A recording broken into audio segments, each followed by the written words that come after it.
নারায়ে তাকবীর, জোরে সোরে বলেন একটু, নারায়ে তাকবীর, লিল্লাহি তাকবীর।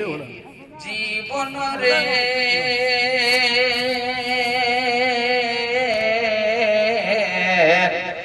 যাবি রে মরে, যাবি রে মরে, জীবন রে যাবি রে মরে, আসবি না ফিরে। মদ খেয়ে মাতাল হলি, জুয়া খেলে দিন হারালে। মদ খেয়ে মাতাল হলি, জুয়া খেলে দিন হারালে। চিনলি না তুই আপন পর, চিনলি না তুই আপন পর এই সংসারে। যাবি রে মরে, আসবি না ফিরে। চারজনা দেখাড়ে করে লয়ে যাবে কয়জনা, চারজনা দেখাড়ে করে লয়ে যাবে কয়জনা। একা একা রইতে হবে ধুলো মাটির বিছানা, একা একা রইতে হবে ধুলো মাটির বিছানা। আজরাইল আসিয়া ধরবে, আজরাইল আসিয়া ধরবে, কোনই মতে ছাড়বে না। যাবি রে মরে, যাবি রে মরে, আসবি না ফিরে। কোথায় রে তোর পাকা বাড়ি, কোথায় তো সগ বিছানা, কোথায় রে তোর পাকা বাড়ি, কোথায় তো সগ বিছানা। কি যে জবাব দিবি রে তুই, কি যে জবাব দিবি রে তুই খোদার বিচারে। যাবি রে মরে, আসবি না ফিরে। সময় আছে তোবা কর, ছাড়বি রে তুই বাড়ি ঘর। সময় আছে তোবা কর, ছাড়বি রে তুই বাড়ি ঘর। নিজে নিজে চিন্তা কর, নিজে নিজে চিন্তা কর এই ব্যাপারে। যাবি রে মরে,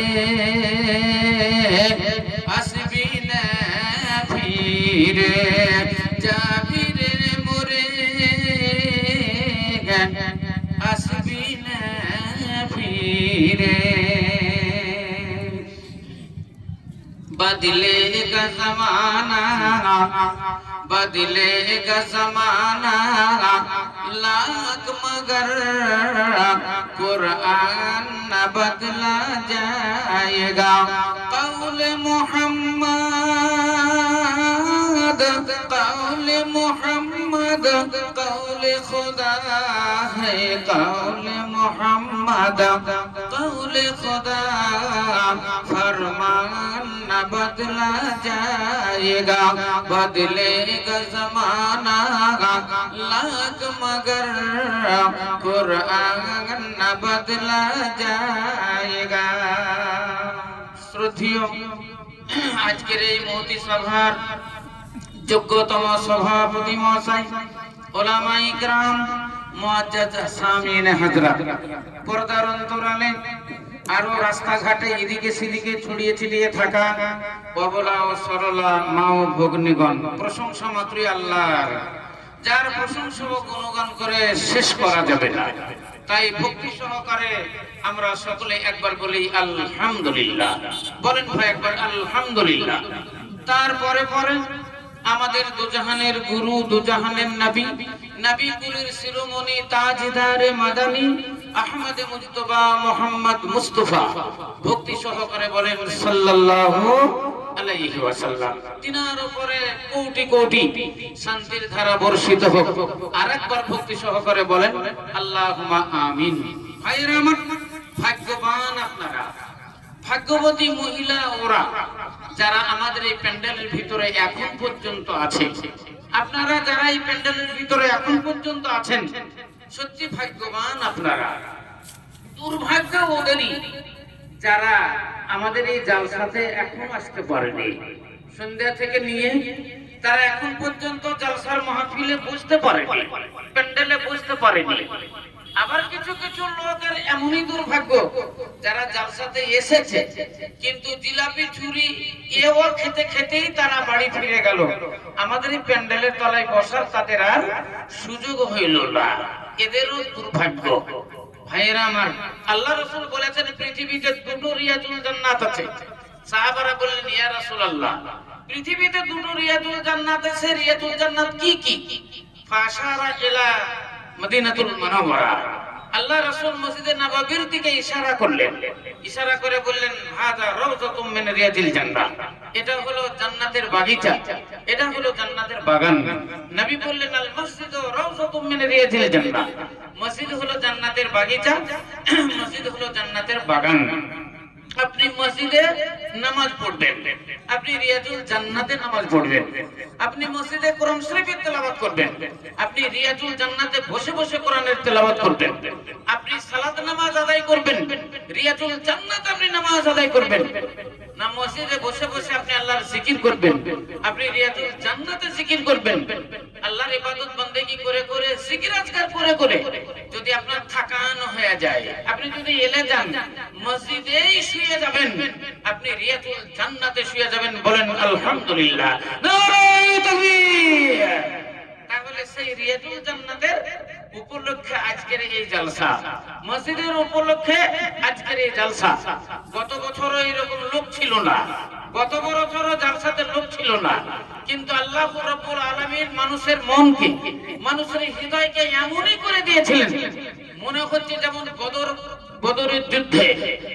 বদরের যুদ্ধে যেমন মুসলমানদের সংখ্যা কম ছিল, কিন্তু আল্লাহর হাজার হাজার ফেরেশতা এমন ভাবে নাযিল হয়েছিল, কাফেররা দেখে ডরিয়ে গেছিল, মনে ভাবলো যে শুধুই মুসলমান সৈন্য, শুধুই মুসলমান সৈন্য।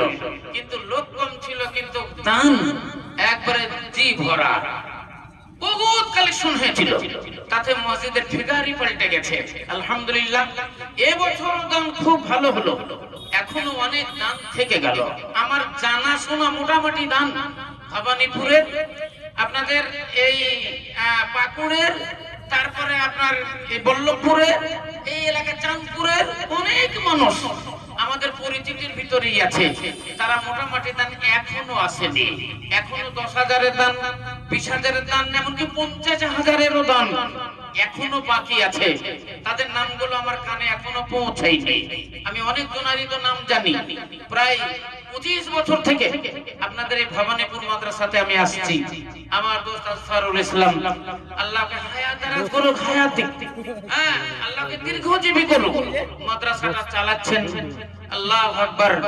বহু মেহনত করে, কষ্ট করে উনি আছেন, যতদিন ইনশাআল্লাহ আছি। তো সেই জন্য অনেকেই আমাকে চিনেন এবং আমি অনেক লোককেই চিনি। অবস্থা কার কেমন এটাও আমার মোটামুটি জানা আছে। সেই জন্য দেখছি এখনো অনেক দান বাকি আছে। আপনারা আর দেরি না করে, বিলম্ব না করে খুব তাড়াতাড়ি আসেন আর এই মসজিদের জন্য আপনারা দান করেন। একটা কথা বলছি শুনেন, টাকা আপনি দিবেন কোথায়? মুসলমানদেরকে দান তো করতেই হবে, মুসলমানদেরকে টাকা দিতেই হবে, কিন্তু দিবেন তো দিবেন কোথায়? বলেন, কি তৈরি করবেন আপনি? আপনি ক্লাব তৈরি করবেন? আপনি কি সিনেমা হল তৈরি করবেন? না আপনি কি তৈরি করবেন? আপনাকে তো তৈরি করতে হবে। বহুত আল্লাহ ধন সম্পদ আপনাকে দিয়েছে, অনেক টাকা পয়সা দিয়েছে, আপনাকে তো যাকাতও দিতে হবে। বলেন আপনি দিবেন তো দিবেন কোথায়? আল্লাহ কোরআন শরীফের মধ্যে যে বললেন যে 8টা জায়গাতে তোমরা আমার দান তোমরা পাঠিয়ে দিবে। আল্লাহ আল্লাহ রাসূলের হক আপনাদেরকে তো দিতে হবে। সেই জন্য উত্তম জায়গা হলো মসজিদ। সন্ধ্যা থেকে শুনে আসছেন যে পৃথিবীর মধ্যে সবচেয়ে উত্তম জায়গা হলো মসজিদ, আর নিকৃষ্ট জায়গা হলো বাজার। আল্লাহ রাসূল একটা হাদিসে বলেন, ইয়াতি আলান নাসে জামানুন, আমার উম্মতের জন্য আমার বিশাল ভয়। আল্লাহ নবী বলছেন আমার উম্মতের জন্য আমার খুব ভয়। এই জন্যই ভয়, এমন একটা যুগ আসবে, এমন একটা জামানা আসবে, তারা পল্লী ছেড়ে দিয়ে বাজারের দিকে চলে যাবে। পল্লী তাদেরকে ভালো লাগবে না। যদি জিজ্ঞাসা করা যায়, এই মাস্টার মশাই আপনি বাজারে কেনে চলে এলেন, এই ডাক্তার বাবু বাজারে কেনে চলে এলেন, এই বুদ্ধিজীবী ভাই আপনি তো গ্রামের মোড়ল মাতাবর সর্দার, আপনারা তো জ্ঞানী লোক, বাজারের দিকে কেনে চলে আসলেন? তার উত্তরটা কি দিবে জানেন? আর বলেন না ভাই, সকাল হলি পল্লী গ্রামে ঝগড়া, সকাল হলি পল্লী গ্রামে মারামারি, সকাল হলি মেয়েদের মানে ঝগড়া ফাসাদ, এখানে বিচার ওখানে বিচার, ওখানে সালিশ। বলেন মনে শান্তি নেই। আর কারেন্টও সাপ্লাই পাওয়া যায় না, কারেন্টও পল্লীতে ভালো পাওয়া যায় না, টিভি চলে না, সিডি চলে না, মোবাইল ভালো চলে না, নেট পাওয়া যায় না, ওয়াইফাই চলে না। সেই জন্য ভাই বাজারের দিকে চলে এসেছি। রমরমা এখন টিভি চলছে, এলসিডি টিভি চলছে, মোবাইল চলছে, আপনার যাহা মন যাচ্ছে তাই মেয়েরা দেখছে, ছেলেরা দেখছে, আমরা দেখছি। আর বাড়ি থেকে বেরোলি পা দিলাম তো গাড়িতে পা দিলাম, এক ধাপও হাঁটতে হয় না। আর পল্লী থেকে হেঁটে হেঁটে আসতে হয়, অনেক সময় কাদা পানি হয়ে যায়। বলেন তো এমন একটা সময় ছিল এই ভবানীপুর থেকে আপনার এই রোডে আসতে গেলে কতখানি টাইম লাগতো, আর কত কষ্ট হতো। এই মাঠে কত কাদা পানি, আমি নিজেই এই এক হাঁটু পানিতে হেঁটে গিয়ে জালসা করেছি। ওই রোড দেখেন কত সুন্দর হয়েছে, কত সুন্দর সুন্দর বিল্ডিং, কত সুন্দর মানুষ, কত সুন্দর রাস্তা, কত সুন্দর ঘাট। মেয়েরা রাস্তায় চলছে তো কত সুন্দর, মনে হচ্ছে ফুল ফুটেছে। আবার ছেলেরা রাস্তা দিয়ে হাঁটছে তো মনে হচ্ছে নতুন করে এরা জন্ম নিয়েছে, কোথায় আসমান থেকে পড়ছে। যেমন চেহারা তেমনি তাদের মানে আর কি বলবো সাজসজ্জা, আর দেখতেও তেমনি সুন্দর। আগেকার মানুষ কিন্তু এত সুন্দর ছিল না। আগেকার যত দেখবেন 80 বছর 90 100 বছর যাদের বয়স, তাদেরকে দেখবেন অত সুন্দর নয়। মেয়ে দেখবেন 70 80 90 যাদের বয়স, অত সুন্দরী নয়। এখনকার মেয়েরা খুব সুন্দরী, এখনকার ছেলেরাও সুন্দরী, সুন্দর। আসমানও সুন্দর, জমিনও সুন্দর, দুনিয়ার সবকিছুই সুন্দর। একদম আমরা ভাবি না এ আল্লাহ তুমি কত সুন্দর। তো যাক ভাইয়েরা আমার, সুন্দরী সুন্দর, সুন্দর হোক, ভালো থাকলেই ভালো। কিন্তু খবরদার আল্লাহকে ভুলবেন না, পরকাল ভুলবেন না, কবর ভুলবেন না, কবরের আযাব ভুলবেন না, জাহান্নাম জান্নাতকে স্মরণ করবেন। কারণ এই দুনিয়া একদিন না একদিন ফানা হবে, আর এই দুনিয়া छोड़कर একদিন না একদিন জানা होगा। প্রত্যেককে আপনাকে যেতে হবে। যারা জন্মগ্রহণ করেছে একদিন মৃত্যু হবে। কোরআনে আল্লাহ বলেন কুল্লু নাফসিন যায়কাতুল মাউত, জন্মিলে মওত আছে শোনো বন্ধুগণ, জন্মিলে মওত আছে শোনো বন্ধুগণ, সর্বক্ষণ চিন্তা করো সমাধি আপন। লক্ষ লক্ষ দেহ কিস্তি সমাধি সাগরে, লক্ষ লক্ষ দেহ কিস্তি এই সমাধি সাগরে, ফানারি তরঙ্গে পড়ে ডুবে আছে করে। এসব হলো আগেকার পদ্য, এসব হলো আগেকার ছন্দ। এখনকার ছন্দ আর তখনকার ছন্দ কত সুন্দর, কত পার্থক্য আপনি একটু ভাবেন না। দেখেন তাদের বানাওয়াট, দেখেন তাদের ইকফা, দেখেন তাদের ইজহার, আর তাদের দেখেন কেমন সুন্দর তার শায়রি। আল্লাহু আকবার। এ জন্মিলে মমত আছে শোনো বন্ধুগণ, সর্বক্ষণ চিন্তা করো সমাধি আপন। লক্ষ লক্ষ দেহ কিস্তি, দেহ কিস্তি বলতে গেলে মনে বুঝতে পারবে না কি আবার কেমন জিনিস। বন্ধু এর নামই হলো মিষ্টি, এর নামই হলো ইকফা, আর এর নামই হলো ইজহার। এ লক্ষ লক্ষ দেহ কিস্তি সমাধি সাগরে, ফানারি তরঙ্গে পড়ে ডুবে আছে করে। যে সোনা বদনে ধুলা লাগিয়ে না দিতে, কেমনে শুইয়া আছেন হে মাটিতে। যেই মুখে পাঞ্চল খেয়েছিলি সর্বক্ষণ, এই মুখের এত পরিপাটি।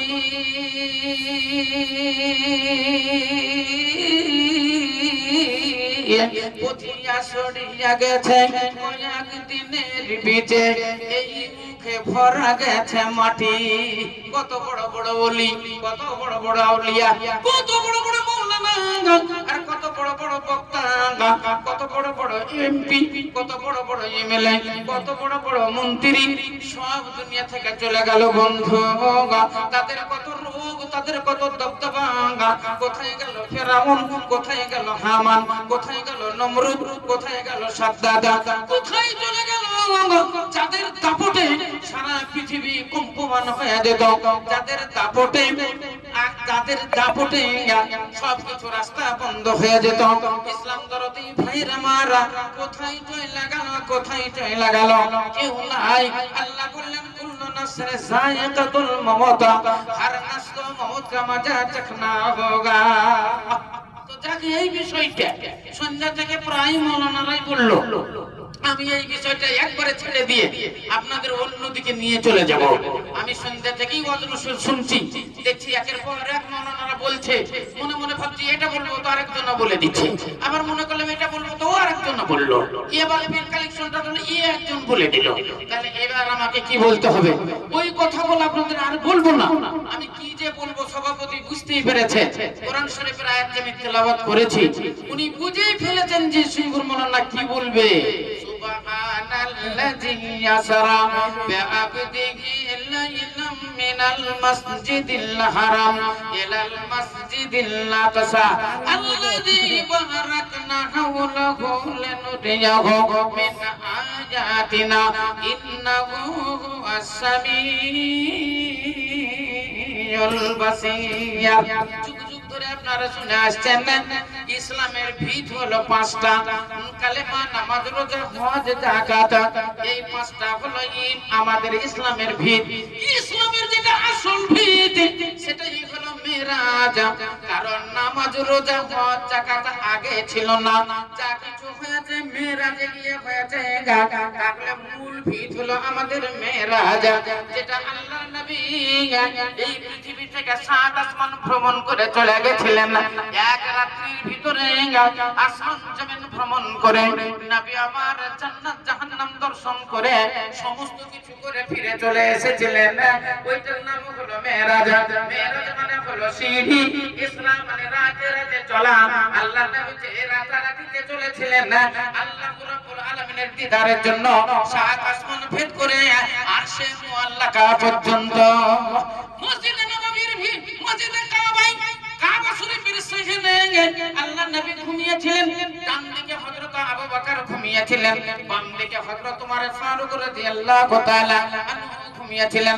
হাত্তা নাযালা জিবরাইল, ইতিমধ্যে জিবরাইল নাযিল হলো।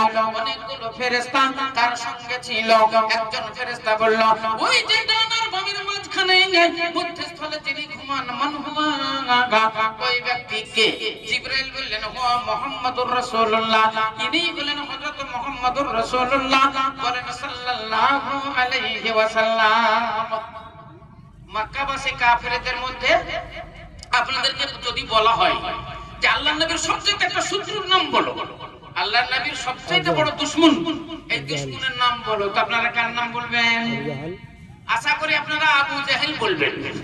সবাইকে জিজ্ঞাসা করলে ওরা বলবে আল্লাহর নবীর সবচেয়ে বড় শত্রু হলো আবু জাহেল। কিন্তু আবু জাহেলের চাইতেও বড় শত্রু আল্লাহর নবীর ছিল। আবু জাহেলের চাইতে বড় শত্রু ছিল আবু লাহাব, যার স্ত্রীর নাম ছিল উম্মে জামিল। ইসলাম দরদি ভাইয়েরা আমার, যত রকমের চাল গুনাতো আবু লাহাব, যত রকমের আল্লাহর নবীকে অপমান করার জন্য, আল্লাহর নবীকে অপদস্থ করার জন্য, মারার জন্য, আল্লাহর নবীকে খতম করার জন্য যে বসে বসে বসে বসে ব্রেন খাটাতো, বসে বসে যে চাল গুনাতো, সেই ব্যক্তির নাম হলো আবু লাহাব। আবু জাহেল নয়, আবু জাহেলের আসল নাম ছিল আবুল হাকাম, যার হিকমতের পিতা। আরবিতে আবুল মানে হলো পিতা, আর হাকাম মানে হলো হিকমত ওয়ালা। এই হিকমত ওয়ালার বাবা, অর্থাৎ যিনি ছিলেন বিচারক, যিনি ছিলেন বৈজ্ঞানিক, যিনি ছিলেন বুদ্ধিজীবী। এক নম্বর আবুল হাকাম, হিকমতের পিতা, এই হলো আবুল হাকাম। আবু জাহেল নামটা আল্লাহর নবীর দেওয়া। আল্লাহর নবী এত বুঝেও যখন বুঝেনি, আল্লাহ নবীকে প্রশ্ন করে প্রশ্নের উত্তর দেওয়া হয়েছে। উত্তর দেওয়ার পরে ওর নবীর উপরে তারা ঈমান আনেনি। আল্লাহ নবীকে উল্টো জাদুঘর বলেছে, আল্লাহ নবীকে টুড় বলেছেন আল্লাহ নবীকে বলেছে তোর মুখ দেখলে সেই দিন আমাদের যাত্রা হয় না। আল্লাহ নবীকে গালাগালি করেছে, আল্লাহ নবীকে মন্দ বলেছে, আল্লাহ নবীকে পাথর মেরেছে, আল্লাহ নবীর গলাতে ফাঁস দিয়েছে। ইসলাম দরদি ভাইয়ের আমার, এই যত রকমের ছল, যত রকমের চাতুরি আর যত রকমের জাল, এই জাল বুনিয়েছে আবু লাহাব। জাল বুনানোকারী হলো আবু লাহাব। দেখেন কোরআন শরীফের মধ্যে তিনটা ফাসাল আছে। একটার নাম হলো তুলে মুফাসাল, একটার নাম হলো কাসরে মুফাসাল, একটার নাম হলো ওয়াসতে মুফাসাল। কোরআন শরীফে 7টা জুজ আছে।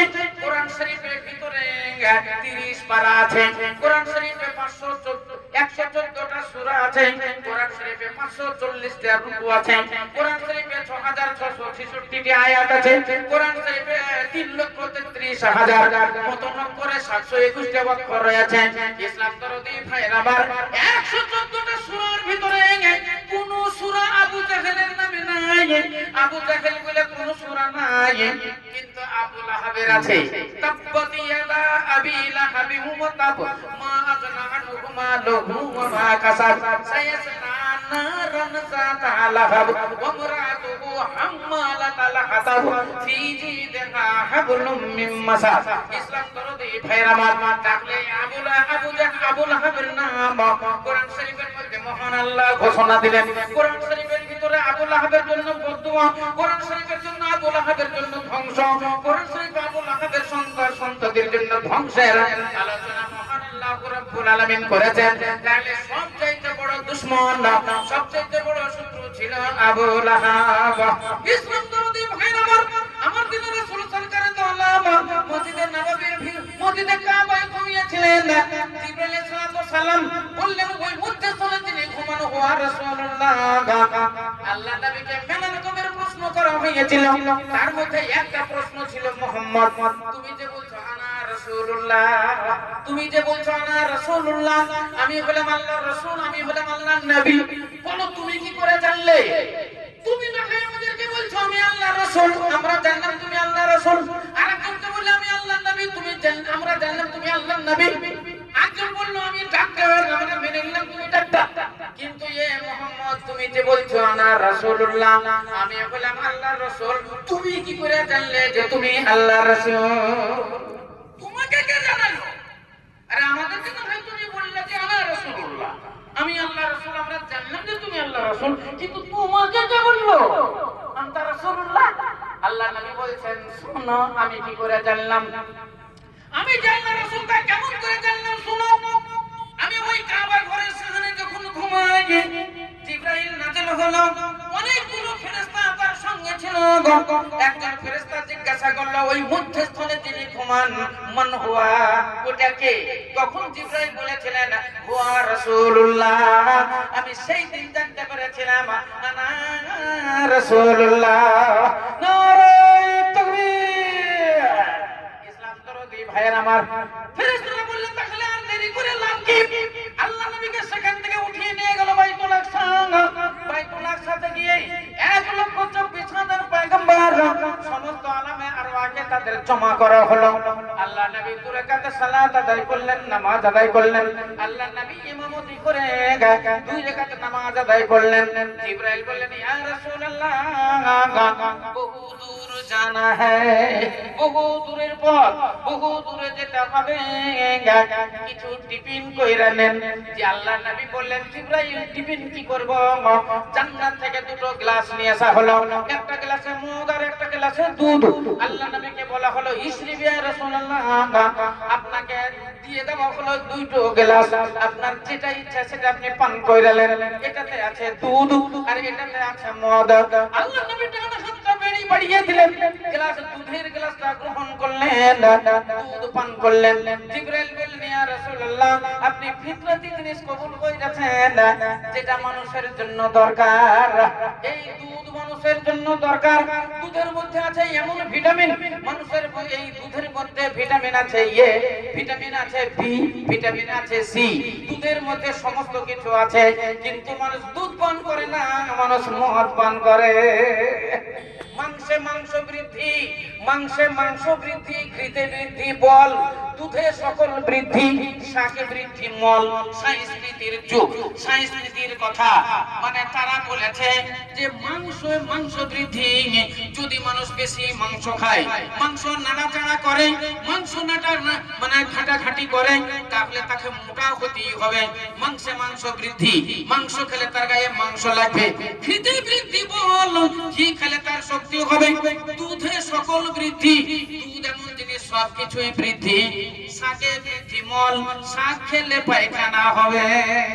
তো দুধ কবুল করলেন, ফিতরাতি জিনিস কবুল করলেন। বলে ইয়া রাসূলুল্লাহ এবার চলেন উপর দিকে যেতে হবে, একটা যানবাহনের দরকার। আসমানের দিকে যেতে গেলে হেলিকপ্টার লাগবে, উপর দিকে যেতে গেলে আপনাকে এরোপ্লেন লাগবে, না বড় জাহাজ লাগবে, যাই হোক লাগবে। সেই যুগে ওই সব জিনিস ছিল না। আল্লাহ রাব্বুল আলামিনের তরফ থেকে একটা জানোয়ার পাঠানো হলো। তাফসীরের মধ্যে লেখা আছে ঘোড়া চাইতে ছোট আর গাধা চাইতে একটু বড়, যার নাম দিয়েছে বুররাক। বুররাক চলে এলো, আল্লাহ নবীকে নিয়ে উড়ান দিল জিবরাইল। চলে যায় যেতে যেতে মধ্যাকর্ষণে পৌঁছালো। উপরে আসমান আর নিচে জমিন, মধ্যাকর্ষণে যখন পৌঁছে গেল, আল্লাহ নবী বলেন জিবরাইল একটু দাঁড়াও। জিবরাইল দাঁড়াও। বুররাক দাঁড় করে দেওয়া হলো। জিবরাইলকে বলেন ও জিবরাইল, আমি ওইটা কি দেখতে পাই? আকাশ ছোঁয়া ছোঁয়া, আকাশ ছোঁয়া ছোঁয়া একটা গুম্বদ দেখতে পাই। সেই গুম্বদের মাথায় ফানুস জ্বলিতেছে, লাইট জ্বলিতেছে। তার নিচে হাজার হাজার খাম্বাগুলো দেখতে পাই, যার মাথাতে সব ফানুস জ্বলছে। তার নিচে লক্ষ লক্ষ খাম্বা দেখতে পাওয়া যায়, যার মাথাতে সব লাইট জ্বলছে। তার নিচে দেখলাম হাজারো রকমের ফুলের বাগান, যাতে বিভিন্ন রকমের ফুল ফুটেছে। আর দেখলাম লক্ষ লক্ষ ট্যাপ, যাতে পানির ঝর্ণা বইছে। আর দেখলাম সুন্দরী সুন্দরী মেয়ে, আর দেখলাম সুন্দর সুন্দর ছেলে, তারা নেচে নেচে চতুর্দিকে গান ধরেছে। আর ওই পাখিগুলো মধুর সুরে তারা গান ধরেছে। ঝর্ণা দিয়ে পানি বয়ে চলে যাচ্ছে, মধ্যস্থলে বিরাট একটা তালাব। আল্লাহ নবী বললেন যার লম্বা গুলো 6 মাসের রাস্তা, আর চওড়া গুলো তার 6 মাসের রাস্তা। মাঝখানে পানির ঢেউ খেলছে, দুধের চাইতেও সাদা, মধুর চাইতেও মিষ্টি। আল্লাহ নবী বললেন জিবরাইল ওটা কি? জিবরাইল বললেন ইয়া রাসূলুল্লাহ, ইয়া হাবিবাল্লাহ, হুয়াল্লাহ হাউজুল কাউসার। এটার নাম হলো হাউজে কাউসার। রোজ হাসরের মহাপ্রলয়ের দিনে সূর্য যেদিন মাথার উপরে নেমে চলে আসবে, সূর্যের তাপে জমিন পুড়ে তামা হয়ে যাবে, মানুষের ঘামের সাগর হয়ে যাবে। নিজের ঘামে কারো টাকনা ডুবে যাবে, কারো হাঁটু ডুবে যাবে, কারো কোমর ডুবে যাবে, কারো গলা পর্যন্ত ডুবে যাবে, কারো জন্য ঘামের সাগর হয়ে যাবে। পিপাসায় মানুষের প্রাণ ত্রাহাই করবে, পিপাসায় মানুষের প্রাণ ত্রাহাই করবে। সেই দিন আমার দিনের রাসূল সরকারে দো আলম তাজদারে মাদানী হাউজে কাউসারের পানি হইতে 1 গ্লাস করে পানি ওই ইমানদারদেরকে পান করাবে, নামাজীদেরকে পান করানো হবে, রোজাদারদেরকে পান করানো হবে, যারা জান্নাতি হবে তাদেরকে পান করানো হবে। ইসলাম দরদি ভাইরা আমার, মা বোনেরা, খালারা, 1 গ্লাস পানি পান করলে হাসরের ময়দানের হিসাব নিকাশ শেষ হওয়া পর্যন্ত আর তারে পিপাসা লাগিবে না। জোরে সোরে বলেন একবার সুবহানাল্লাহ। এই নবীগুলো হাউজে কাউসার। আল্লাহ বললেন নবী গো, এই মক্কাবাসী কাফের না, আপনাকে আটকড় বলেছে, আপনাকে লেজ কাটা বলেছে। সকাল বেলাতে তোমার মুখ দেখলে সেই দিন আমাদের কোনো কাজে লাভ হয় না, আমরা মুনাফা পাই না। তোমায় হলে আটকড়, তুমি লেজ কাটা, যাকে বলা হয় বুরিদা। ইসলাম দরদি ভাইরা আমার, আল্লাহ নবীর মনে বড় দুঃখ হইয়াছিল, আল্লাহ নবীর মনে বড় ব্যথা হইয়াছিল। তাই আল্লাহ রাব্বুল আলামিন আল্লাহ নবীকে আনন্দ দেওয়ার জন্য এবং মনে শান্তি দেওয়ার জন্য আসমানের উপরে ডেকেছিলেন।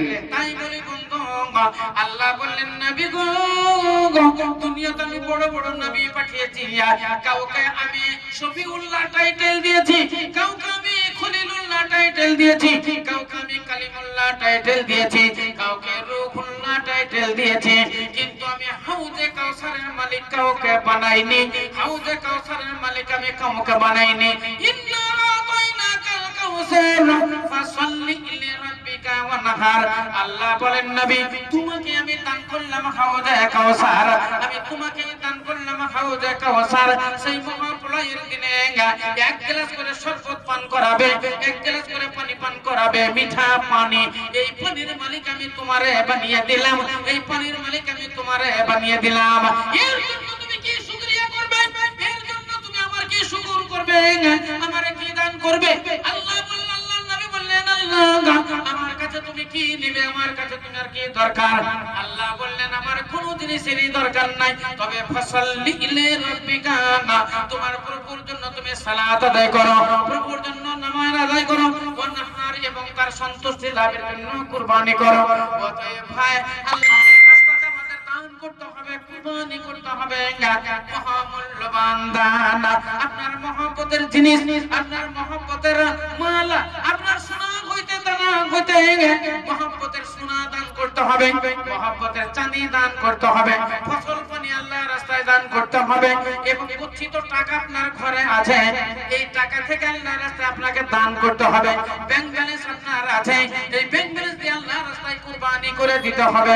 এবং যখন কুরবানির টাইম আসবে আল্লাহ সন্তুষ্টি লাভের জন্য পশু বলিদান দিয়ে, যেগুলো আপনার হালাল পশু, আল্লাহর নবী যেগুলো আমাদের জন্য হালাল করেছেন, ওই হালাল পশু আল্লাহর নামে কুরবানি করে আল্লাহর সন্তুষ্টি লাভ করতে হবে। তাই আল্লাহ বললেন ফাসাল্লি ইলি রাব্বিকা, তোমার প্রভুর জন্য তুমি সালাত আদায় করো। মূল্যবান জিনিস নামাজ, এই নামাজ আমাদের জন্য আল্লাহ ফরজ করেছেন।